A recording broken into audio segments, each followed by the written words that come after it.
नमस्कार. आपल्या उजनी धरण अपडेट न्यूज चॅनलमध्ये आपल्या सर्वांचं मनापासून स्वागत.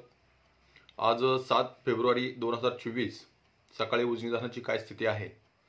गेल्या 20 दिवसामध्ये म्हणजे उजनी धरण मायनसमध्ये गेल्यापासून 21 जानेवारीपासून ते 7 फेब्रुवारीपर्यंत उजनीतील पाणीसाठा किती संपलेला आहे आणि कॅनलचं पाणी किती दिवस चालू राहील आणि त्यातून पाणी किती संपेल याबद्दल आपण सविस्तर माहिती घेणार आहोत. सकाळी 6 वाजता उजनी धरणाची एकूण पाणी पातळी 490.275 मीटर, तर एकूण पाणीसाठा हा 1658.92 दशलक्ष घनमीटर अर्थात 58.58 TMC. तर मायनस पातळीत उजनी धरण 143.89 दशलक्ष घनमीटरपर्यंत गेलेलं आहे. म्हणजेच 5.08 TMC पाणी संपलेलं आहे. तर मायनसची टक्केवारी ही 10च्या घरात आलेली आहे. -9.48 पर्यंत उजनी धरण आज सकाळपर्यंत गेलेलं होतं. आणखी 5-6 दिवस कॅनलचं पाणी चालू राहील, त्यामुळे आणखी 1-1.5 TMC पाणी संपू शकतं. म्हणजेच 6-7 TMC पर्यंत पाणी संपलेलं असेल. तर बाष्पीभवनाचा वेग वाढलेला आहे. थंडीची तीव्रता कमी झाल्यामुळे आणि उन्हाचा वेग वाढल्यामुळे बाष्पीभवनाचा वेग आता वरचेवर वाढत चालला आहे. कालपर्यंत 5.3 मिलीमीटरचा वेग असणारा आज 5.26 मिलीमीटर एवढा झालेला आहे. तर कालव्याद्वारे जे पाणी सोडण्यात येत होतं त्यामध्ये टप्प्याटप्प्याने 200 क्युसेक्सनं कमी करण्यात येत आहे.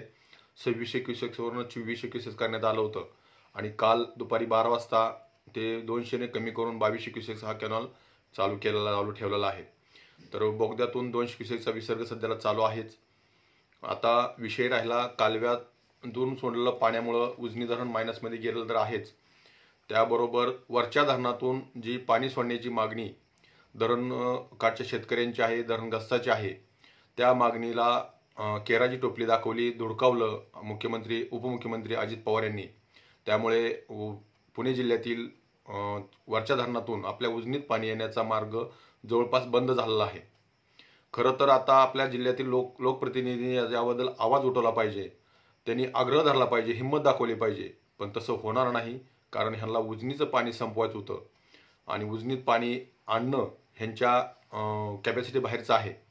कारण वरिष्ठ नेत्यापाशी आपला हट्ट मांडून ती पूर्ण करून घेण्याची ताकद आपल्या जिल्ह्यातील एकाही लोकप्रतिनिधीकडे नाही. त्यामुळं उजनीत वरच्या धरणातून पाणी येणं शक्य नाही. मी पाठीमागे सांगितलं होतं, ह्या धरणातील पाणी उडवण्याबाबत आपल्यातले लोकप्रतिनिधी जागे आहेत, जागृत आहेत. परंतु वरच्या धरणातून पाणी फक्त आणि फक्त पालकमंत्री विजयदादा मोहिते पाटील असतानाच आलं होतं. त्यानंतर मध्यंतरीच्या काळामध्ये प्रभाकर देशमुख यांनी जनआंदोलन केलं होतं. त्यावेळेस एक पाणी थोडंसं आलं होतं, पण ते पाणी आपल्या धरणापर्यंत पोहोचलं नव्हतं. परंतु सोडण्यात तरी आलं होतं. तशी प्रक्रिया यावर्षी होईल असं वाटत नाही. कारण सगळ्या राज्यात पक्षांचा लोकप्रतिनिधीचा सगळा फाटाफुटी झाली असल्यामुळे कुणी कोणापाशी हट्ट धरायचा आणि कुणी कोणापाशी पाणी सोडायचं आणि पुणे जिल्ह्यातील पाणी सोडणं अजित पवारांच्या म्हणजे त्यांची इच्छाच नाही. कारण उजनीबद्दल त्यांची किती आकांक्षा आहे, त्यांची म्हणजे मानसिकता काय आहे ते सर्व महाराष्ट्राने पाहिलेलं आहे. त्यामुळे उजनीत पाणी वरच्या धरणातून येईल अशी आशा नाही. तर अशाच उजनीच्या ताज्या घडामोडीसाठी, ताज्या अपडेटसाठी आपल्या उजनी धरण अपडेट न्यूज चॅनलला लाईक करा, सबस्क्राईब करा, शेअर करा. बेंबळेहून उजनी धरण अपडेट न्यूज चॅनलसाठी सिद्धेश्वर शिंदे. धन्यवाद.